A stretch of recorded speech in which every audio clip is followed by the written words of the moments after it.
Ladies and gentlemen, welcome to the Wrestling Bubble TWB. If you're new to the channel, go ahead and like, subscribe, and turn on the notification bell so you don't miss any videos that we drop. In this video, we're going to be doing an NXT review, and we're going to go ahead and get started with the first match. We have Wes Lee versus Joe Hendry, and then Trick Willie joining commentary. I'm going to go ahead and start out by saying this match was great. I like the build of it. It's not really a build, but it all started. It's showing that Wes Lee and Trick Williams is starting to have respect for each other. If anyone know the history of them, before Trick Willie pretty much a slap or punch Wes Lee after he lost the NXT Championship to OBA Femi, and now we fast forward. Wes Lee has his new little high rise group. And then we have Trick Williams going Hollywood Trick, and he is the new TNA Impact Champion. And Joe Hendry is coming for revenge, so he has to go through Wes Lee first. What is your thoughts on this match, or just this segment? It was a good match. I like the fact that Wes Lee is competing with main event talent, at least, in NXT, TNA. And Wes Lee comes across as a gatekeeper, and at the same time, legit competition, right? Yep. And I like the fact that Joe Hendry jumped right back into title contention, and we're gonna see him challenge Trick Williams, Hollywood Trick, for that TNA championship, which should be a great match, but an even better story that they end up telling leading up to the match. I thought this was really good, a great way to start off the show. Great energy.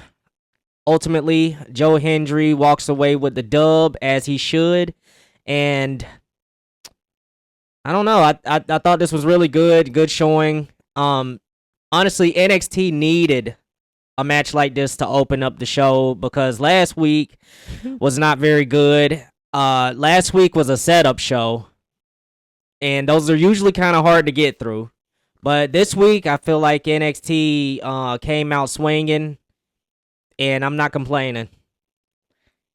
I also like the match, and obviously, if anyone watched TNA Impact, it would be Trick Williams versus Joe Hendry, and then I forgot Ariana Grace's dad's name, decided to add a little twist to it to make it a triple threat. Mike Santana is also getting in TNA Impact. Why? Because the fans asked for it, and he's giving the fans what they want. So, of course, as he said, Joe Hendry won by a pinfall, but High Rise wasn't going to let that slide. And they was trying to beat up Joe Hendry, but Mike Santana coming for the save, and they're both going to be staring at Trick Williams, because on July 20th, I believe Slammiversary is where Trick Williams will be in the triple threat with Joe Hendry, Mike Santana, and Trick. So I actually would like to watch Slammiversary to see that. Mike Santana, if anyone know him, he used to be with TNA as a tag team.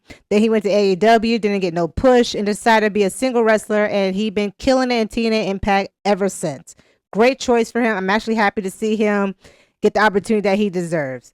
Moving on from that, we just had a quick segment with Tatum Paxley basically having beef with Sol Ruka and Zarya for pulling her away from Izzy Dane. Honestly, I don't care for much about this segment. We already know Izzy Dane's just trying to recruit Tatum Paxley into the calling. So we're just going to see how this story is going to go. But well, I'd like to jump in and comment on Mike Santana. Go ahead, sorry. Because Santana is someone to definitely look out for. I feel like eventually he's going to come to WWE. Oh, most definitely. Yeah, and that makes me really want to watch their next pay-per-view. What was it called again? Slammiversary. Slammiversary. I definitely pay to see that. Mike Santana definitely won me over with his match. Was it against Trick? Oh, you mean in NXT? Yeah. Yes. I believe he did a match with, first he did it with No Catch Crew. I forgot the guy's name, who's trying to go on a single run. And Tavion, yes. Yeah. Which was a great match, by the way, if you haven't watched Mike Santana versus Tavion. But it was that promo he cut right before the match. I mean, yeah, Santana the real deal. Honestly, I could see Santana being the new TNA Impact champion. If not, let's say Joe Hendry went pin Trick Williams, Santana, do the usual, you didn't pin me mess, and then he goes up to Joe Hendry. But we just have to, Look, see. I feel like Santana is bringing a fire that we expected out of Ricky Saints, to be honest. Most definitely. And you saw in AEW, Ricky Starks got a lot more screen time, a lot more pushes and whatnot than Santana could dream of. I mean, Santana going to TNA was the best decision he's made in the last 6 years, hands down. And dropping his partner too. Exactly.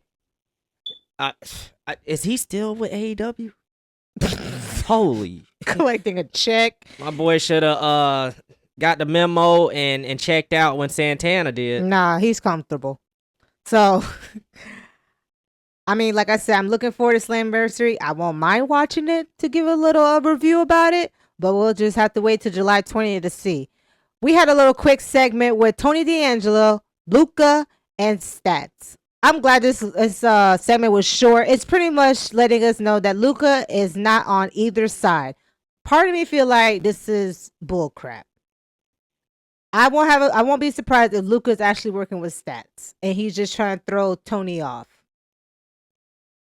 I mean, after he dropped Tony and Stats, what do you do with Luca after this? Like, is he leaving WWE for good? Because, he did cut a quick promo saying how much he sacrificed not being an attorney or going to law school, whatever, just to be with Tony D'Angelo. I don't think he's leaving WWE after this. And if they do, he's a fool.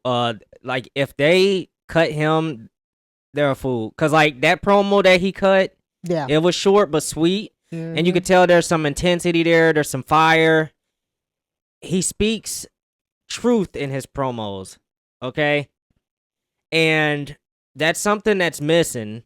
Like, you can't really teach it. You just got to have it or you don't. Mm-hmm. And Luca has some kind... This guy's hungry. You can tell. He's been the background guy, for as long as he's been in NXT. And they gave him some mic time last night. He killed it. The crowd got behind him. If they release this guy just because they're breaking up the family... That's stupid. Yes. Big mistake. And he is somebody that I would not hesitate to tell Tony Khan to pick this dude up because he's got a lot of potential. I don't care if he's... Yeah. I don't know. Yeah. I mean... I've seen him wrestle in the ring. Yeah, he's great. And you finally hear him on the mic. Mm-hmm. Dude's got potential. It's just...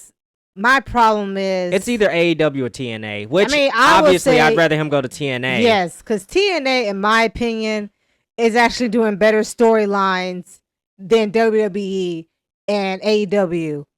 Like, they're actually... I'd say WWE. I don't know about AEW. Yeah, because...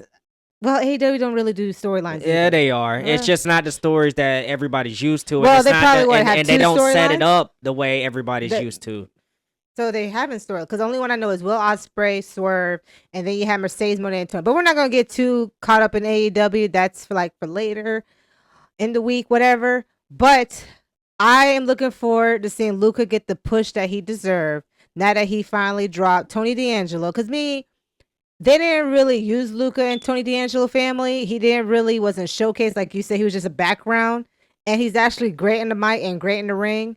So I'm looking forward to his single push. I wouldn't say he deserves a push. I say now he has an opportunity. That's what I'm saying. Like, I to show what him. He can do.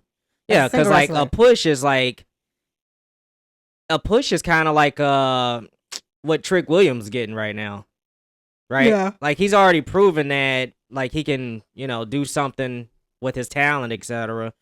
Now he's being pushed to be the face of TNA and everything, and see if he can move some pay-per-view sales, etc. for them, get more eyes on their product. They're just trying to see what Trick can really do, before he goes to the main roster. Yeah. But Trick ain't getting no younger. Like half the superstars. Exactly. So Oba needs to be on the main roster like yesterday, okay? How many people he got to beat? For real. But while we're speaking of Oba, he did have a quick little backstage interview with Kelly.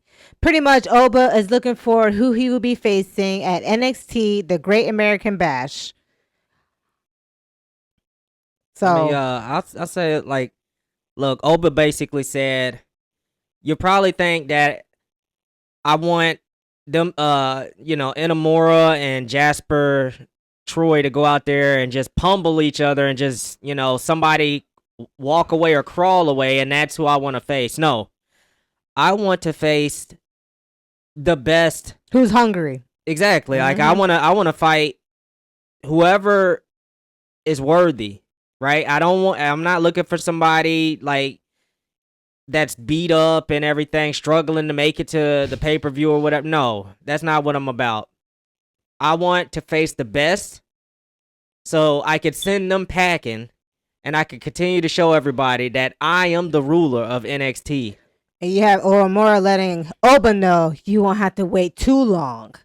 So, looking forward to Jasper Troy versus Inamura.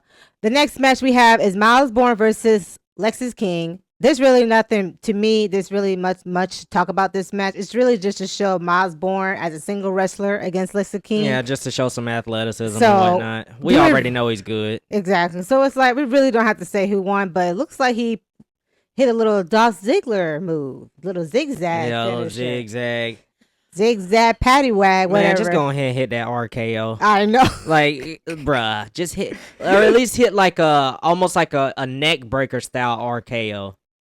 You know what I mean? I feel like that's kind of why he's doing the zigzag, because you can hit it out of nowhere. Yep. So, of course, Miles Bourne for the win.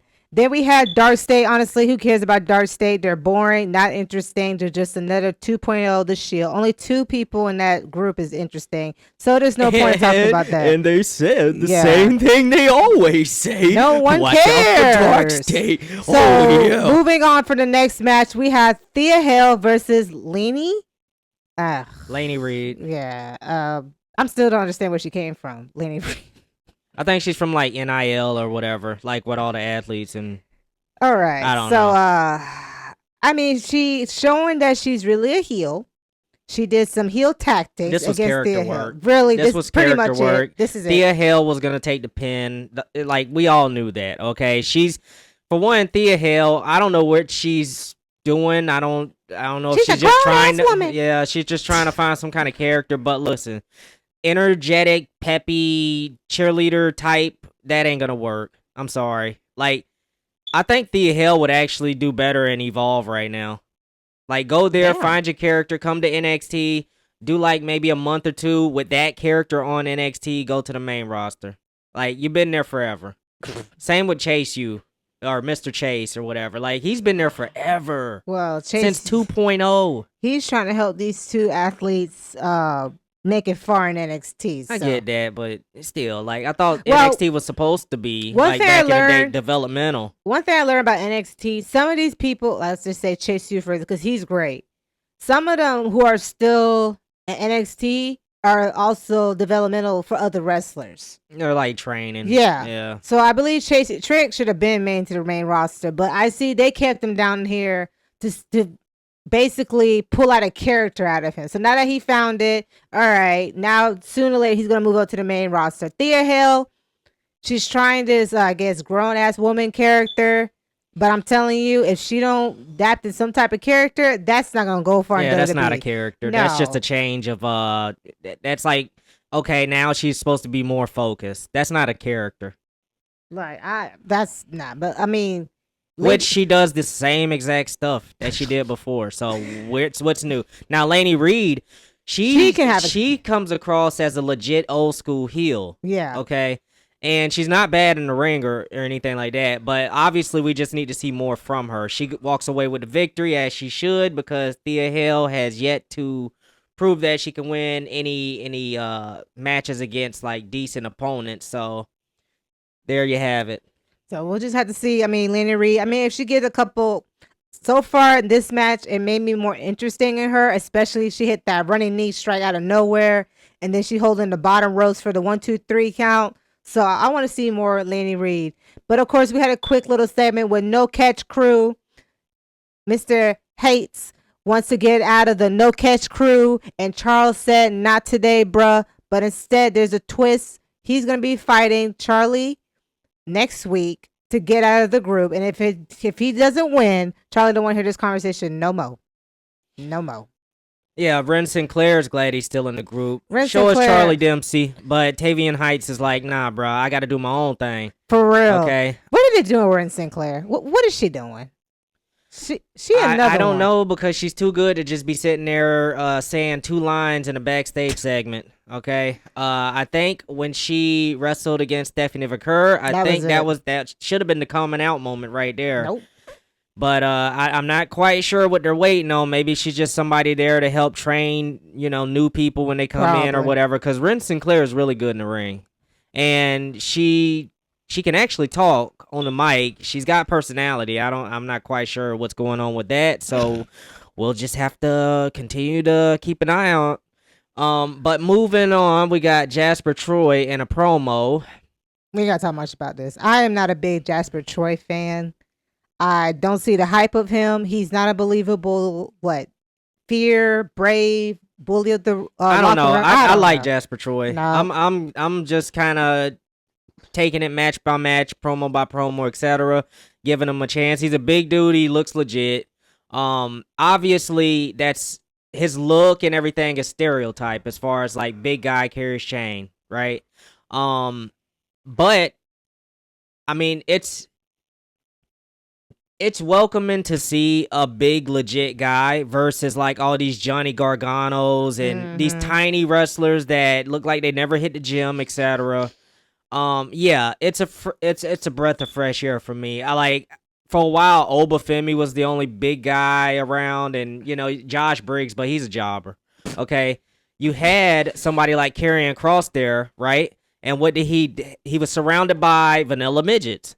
Okay, Vanilla midgets. that's what they called them. Little people. But he was surrounded by Pete Dunne, Adam Cole, Johnny Gargano. The list goes on, right?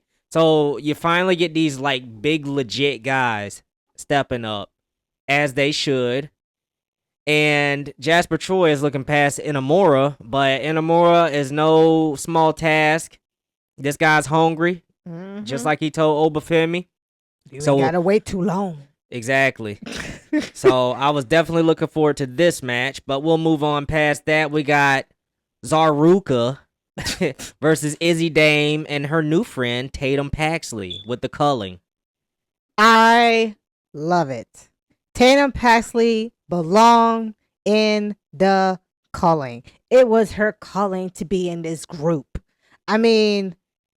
She just a little creepy. Remember she carries those creepy little dolls like, this is my new friend. Yeah, we knew she would fit like a glove. This group is tailor-made for somebody like Tatum Paxley. Her character is all about this type of characterization with the group. For one, the commentators, they pointed out how Izzy Dame and Tatum Paxley look like they've been tag teaming for years or whatever. Like their chemistry was solid. They actually have more chemistry than Sol Ruka and Zarya. Yeah. To the point that Zarya speared Sol Ruka, and then after Tatum Paxley saved Izzy Dame. She practically her new best friend tackled Izzy's aim out of the way, and then Zarya in turn speared Sol Ruka. So then they get rid of Zarya, toss her out of the ring. Hits Sol Ruka with the sky high from Izzy Dame and the 1, 2, 3. Mind you, she pinned the women's United North American champion. So you know what that means. She will be getting a title contender. Shot. Automatically I believe she's getting a title shot at Evolution. They ain't got much matches on there. Good. I like what I'm seeing from Izzy Dame. I think the character has brought out everything good about Izzy Dame. She's good on the mic. Acting is really good. I just feel like this is why finding your character is important. It makes everything else easier. So keep that in mind, Tony Khan. We had a quick little backstage office segment with Ava. God, I can't stand her. So we see Ricky Saints and we see Ethan Page. Pretty much, the whole bickering, better than you, not better than you, old AEW people. And he's with the Vanity Project. So in order for Ricky Saints to get a title shot with Ethan Page, he has to go through the Vanity Project Gauntlet match.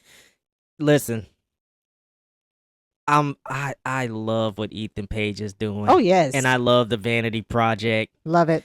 And Ricky Saints, bro, he better find it. You need to turn heel ASAP, okay? Because everybody's cooking you right now. Mm-hmm. Ethan Page, man, this dude deserves his flowers right now. Switching from AEW to NXT WWE, okay? Right.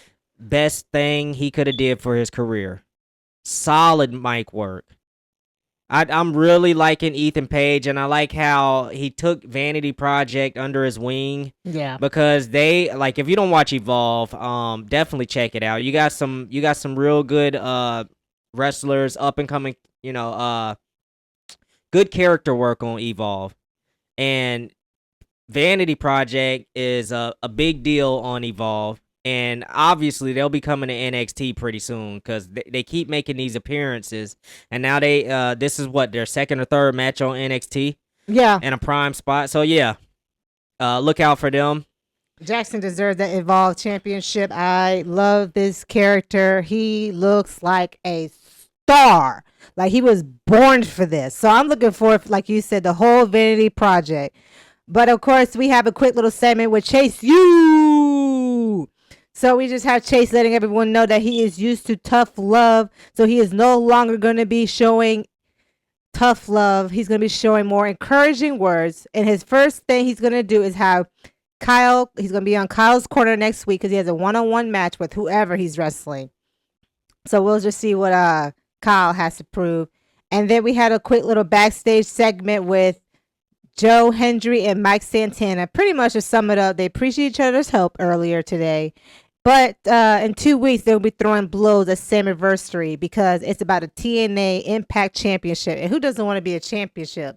And who doesn't want to be the face of TNA? We have Mike Santana, who has the whole TNA fans behind him. Then we got Joe Hendry, making sure he doesn't pop out of our podcast, who has also the whole fan behind him. And we have Trick Willie, Hollywood Trick. Y'all might not like him, but he also has fans behind him too. I'm looking forward. I actually want to watch this match.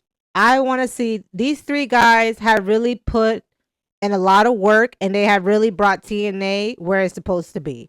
TNA, when I first saw it, it looked like a goofy show, low budget, but now seeing a little bit on like YouTube or whatever, it actually looks pretty decent for the men's division. So for this next segment, like we were mentioning earlier about Izzy Dame pinning Sol Ruka, Ava, in her robotic delivery, informs Izzy Dame that she'll be facing Sol Ruka for the NXT Women's North American Championship at the Great American Bash. Right. Yeah. I am a robot. My name is Ava. And I'm here to tell you, you are here. You will be having a match tonight. You know what? I'm going to go ahead and make it official. Girl, bye. The Great American Bash. And then, of course, and then we have Hank and Tank confronting the calling. Hold on. How you gonna have your father be the most electrifying man in all of sports entertainment, and then you be the most boring piece of... Let me stop. We will not talk about that. But moving forward, we will also have Hank and Tank putting their titles on the line next week because Tana Paxley believes that her new friends are not evil. Child. You know what? I want to see what happens when she finds out they're evil. Is she going to turn evil with them? I hope so, because I can see Tatum going evil. I would love to see heel Tatum. Well, I think you're slowly getting that. Mm-hmm. Just, by proxy. Like, her being in the culling, you're either going to be heel or you're going to be booted. So get in line. And get in where you fit in. So we're going to move on to the main event. Yoshiki Inamura versus Jasper Troy. The winner of the match will battle OBA Femi for the NXT Championship at NXT Great American Bash. So this was a nice competitive match. It didn't overstay its welcome. Nope. Short and sweet. That's all we need.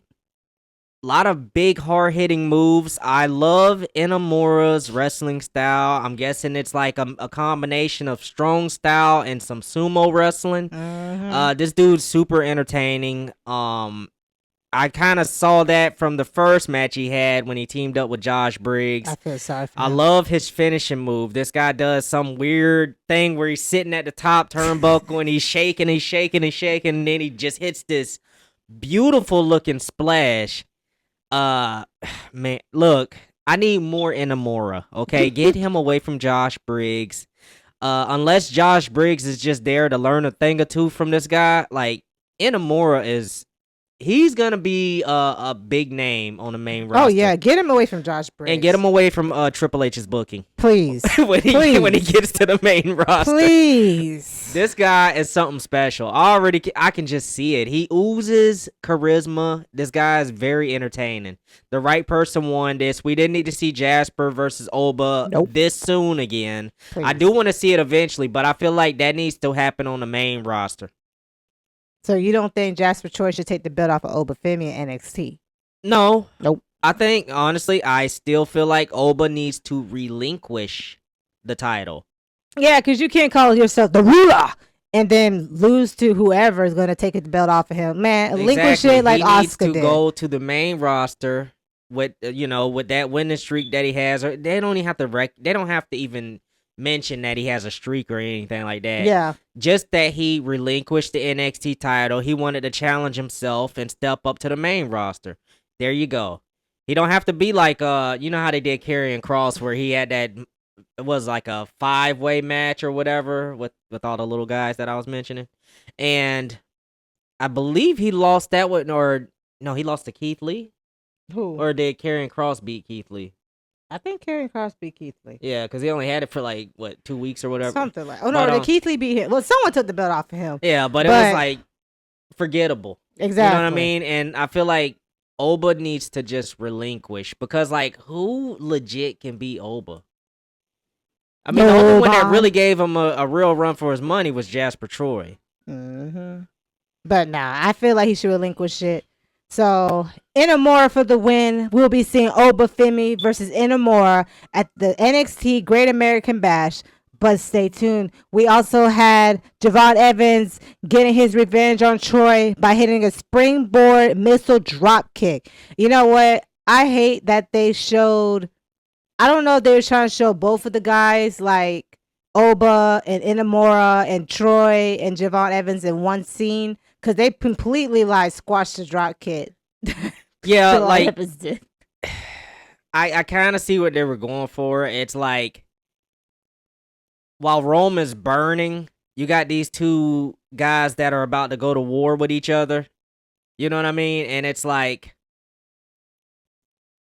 you see Javon Evans in the background just crashing out, right? Right. On Jasper Troy. And it's I'm gonna tell you straight up. What's that group? Dark State, right? Yeah, dark, boring. Okay. Jasper Troy. What's Dixon? What's his name? Leon Dixon or whatever. Anyone from Dark State. There's only 2 people in Dark State that are decent. It's Saquon Sugars and the other guy, Dixon, I believe. I think his name is Dixon. Whatever, but it's the light skinned dude. Mm-hmm. Okay, so those 2, and then if you would have had Jasper Troy be like the lead guy, you can have Saquon Sugars talk trash or whatever, because he's got that slappable, like he's got that tone in his voice where he's like, and you know what? When you mess with Dark State, like he's got that slappable, it's like anytime you hear him talk, you just want to punch him in the mouth, right? So he could be that guy that makes you want to approach Dark State, right? But then you have Jasper Troy that says, do we have a problem? Yeah, he'll just be the muscle because But he can cut promos too. What I'm saying is he's like the lead guy. But the leader is whatever the light skinned dude name is, because he's the reason for Dark Stink. Right. Yeah. I guess it's just the other 2 guys. I mean, either or, but I feel like that would have actually been a better group. Yeah, because the other big dude that they got, he's not a believable scary man. Jasper Troy. Yeah, the other two guys, they could let them Lame-o. go. They could just be a tag team or whatever. But like, yeah, Saquon, Dixon, and Jasper, that would have been nice. But we whatever. We can't have nice things. And then we have the final segment. I don't know why this was the main event. Jordynn Grace in the Fatal Influence segment. Jordynn Grace, girl, I couldn't wait till she shut up. Holy shit. Starting off by saying, I want to come out. Girl, ain't nobody asked why you came out here for. First of all, we don't even like you anymore. Like, she is so boring. The music is trash. She talks like, let me try to remember my lines.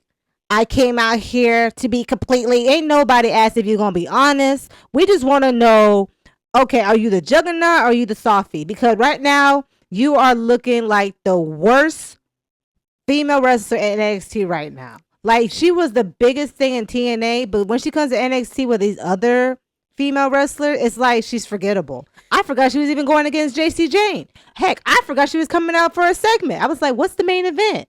Oh, Jordynn Grace. Okay. This whole promo was her. This was her Cody Rhodes promo.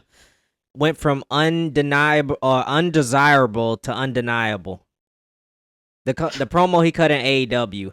This is exactly what she was trying to say in this promo. Talking about, is she good enough to be here? Well, right now, we're trying to figure out, yeah, I don't think you're good enough to be here right now because you're not really getting the crowd reaction behind you. Like, I guess she's trying to be babyface, but babyface ain't working for her in NXT right now or WWE. If she don't get like a big character and really show us why she's a juggernaut, she might as well just go back to TNA and say thanks for coming and thanks for y'all time. Thank y'all for having me. But I'm just gonna go back to TNA when I was a bigger star because right now she just looks like an afterthought at this point. Yeah, like why isn't she on SmackDown already? Because hey, Zelina Vega's over there. Because they're trying to make her get a crowd reaction. Well, I mean, she could do that on the main roster. I mean, like if you ain't getting a reaction from NXT crowd, you washed. Like they cheer everybody. But if they don't care about Jordynn Grace, that main roster, crickets. Even when she asked, do I really belong in WWE? Ain't nobody said, yeah. They were just like, girl, we're trying to figure it out ourselves. Like, why you here? I mean, honestly, I feel like she just needs to be heel. Yes. Like, sometimes you just got to switch it up. You got and to. she's got to switch it. I telling you, when she finally turned on that switch to be like, I'm a bad girl. Big Mama Pump. I'm just saying, juggernaut this. I'm about to slam you on your head and stop being a lucha. Her promo and everything will be better. Yeah, I just feel like if she was a babyface in TNA, she needs to come over here with an attitude and just claim her spot. You know what I mean? Like, she would have been better. Like, cause all right, when Stephanie McCurr and Julia were still there, and then like at the time you still had Julia acting like a babyface, and then Jordynn Grace came in not too far behind, and she was a babyface. Mm-hmm. I feel like in there we could have really used a solid heel, and I feel like Jordynn Grace would have been a better heel than Julia was. Yeah. You know what I mean? Simple fact, Julia don't know a lot of English, right? So it's like, how much trash are you going to be able to talk? Okay? And then in the ring, I still haven't really been impressed with Julia. I'm sorry. Like, I know she was decent over in Stardom or whatever, but like, I mean, hey, Stephanie was decent in everywhere she's been. You know what I mean? Yeah. Like, if you're good, you're good. Period. Mm-hmm. And I wasn't seeing that from Julia. So like when Jordynn Grace came in, I was like, okay, you know, this is the perfect opportunity for a heel to step up and just disrupt everything they got going on. You know what I mean? And she continues to be babyface and continues to come across as stale. So there you have it. And boring. Because I mean, I know JC Jane's a heel and she's a really good heel. Mm-hmm. I'm just really picking up what JC Jane is putting down. Man, I'm telling you, when JC Jane came out here and said, "Girl, can you I was like, thank you, JC. Are you done or Are nah? you done talking and nobody care about your pitiful sob story of yourself yet? I don't know if I was WWE material. I don't know. Shut up. Like, shut your ass up. I mean, JC James was like, girl, like, okay, we all have been questioning ourselves and we had to shake it up. Look, she literally was the third wheel on Toxic Attraction. Okay? Everyone thought Gigi was going to be the star. Heck, Mandy Rose was outshining all of them. Mandy Rose got fired. Gigi was supposed to get a push. JC James said, The only thing about Gigi that was getting pushed was them cheeks. That was it. Dead. Mandy Rose, Mandy Rose, right? Yeah. I mean, she already showed that she was good, you know, like she was already a star or whatever. Okay, but Gigi, you ain't do nothing. JC Jane was just waiting in the wings, like, okay, as soon as they give me my opportunity, I'm gonna take that ball and run with it. She ran with it. Fatal Influence? Let's be honest here. JC Jane all the way. Yeah, I get they're trying to push Fallon Henley, but let's be honest. JC Jane to me stands out the most. The girl's great in the mic. She proven in the ring. And yes, she was the shock of the world to take that belt off of Stephanie Vecker. And Stephanie actually honored her with that win. So let's give JC Jane her flowers because Jordynn Grace, this ain't it for you. Like, you will have to go heel. Like, if you ain't good enough and all this cry. You don't need to hear all that. You too big. Like, look, she too swole looking to be acting like that. My journey. Trying to get babyface sympathy. No, you looking like a whole dude right now. You supposed to be a savage. Am I good enough? No, girl. Hey, the rest. Look, I take each one of y'all one by one, or I knock all y'all out right now. What's it gonna be? Like, talk your trash. Like, what you doing? They keep pushing like Jordynn Grace to get an NXT Women's Championship every time. It's like, bruh, Shawn Michaels, I like you and all. You're doing great. But stop pushing Jordynn Grace in our face all the time. You know what it is? They probably want Masha Slamovich. And they're like, oh, hey, yeah, you see what we did for Jordynn Grace? She did had a little talk with Shawn. You see what I'm saying? They're using Jordynn Grace to get more women from TNA. I think Slamovich would get more. At least Slamovich. She will get more reaction than Jordynn Grace. Of course. Because Jordynn, Lord, I don't know. At this point, seeing her NXT and then watching her in TNA, it's like, were you really that good in TNA? Or you were just the only female and now you're being exposed because you're in a bigger, better women's division. So I don't know, but time's gonna tell. I mean, we can already see on NXT, you just not that, you just not her. No. But they even if y'all have never checked out Masha Slamovich or never heard of her, I suggest y'all go ahead and look up some highlights or whatever on YouTube from her time in TNA. She's killing it. She's legit, and I can't wait until she's in a bigger company, WWE specifically, because I think they could really do something special with her. Before we wrap it up, I do see they have Blake Moreau trying to help Jordynn Grace get some pop too. Because, you know, Fatal Influence had to give Jordynn Grace a quick little beat down. And then we had Blake Moreau coming out for the save. I feel like Blake Moreau's basically going to turn on Jordynn Grace. Once again, Jordynn Grace trying to get babyface sympathy or whatever.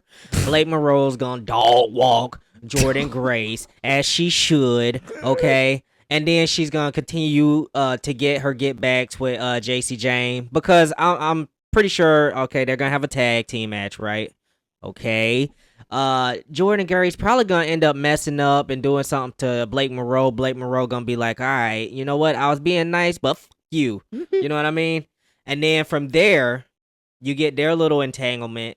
And then Blake Moreau finally, like I said, steps back up to JC Jane and they have their bigger match because that's the bigger story, okay? Because they both come across as bigger stars than Jordynn Grace. Jordynn boring. You need to take that weak promo and throw that thing away and come back with something better. So now we're going to have a tag team match at the Great American Bash. Fatal Influence versus Jordynn Grace and Blake Moreau. So I'm guessing this will be Blake Moreau's debut. Because it's, pretty much her debut because NXT Great American Bash will be starting, I believe, on July 12th. I don't know. There's so many pay-per-views. But that will conclude our NXT review. Once again, this is the Wrestling Bubble. If you have any comments you want to say about NXT, such as Jordynn Grace, Blake Moreau, what do you think about JC Jane? And also, what is your opinion of what Inamura versus OBA Femi? How do you like about the Vanity Project? You know, there's so much happening in NXT at once. Just let us know in that comment. Make sure you turn on the notification bell. And thank you for tuning in the Wrestling Bubble, TWB.